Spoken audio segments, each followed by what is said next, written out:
Hej, velkommen til Favrskov Sprogskole. Jeg hedder Vibeke Feddersen, og jeg er daglig leder her på stedet.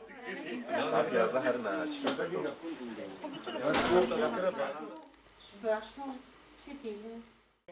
Afsnittet handler om kom. Vi er Favrskov Kommunes tilbud med dansk, og det betyder, at folk, der kommer fra Hammel, Hadsten, Hinnerup, Ulstrup, Thorsø, alle kommer til dansk undervisning her hos os. Når du er ny og kommer til Favrskov Kommune og gerne vil have dansk, er det sådan, at du har ret til 250 lektioners gratis undervisning.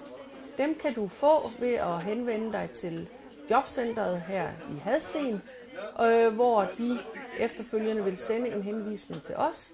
Så indkalder vi dig til start, og så kan du komme i gang med at lære dansk.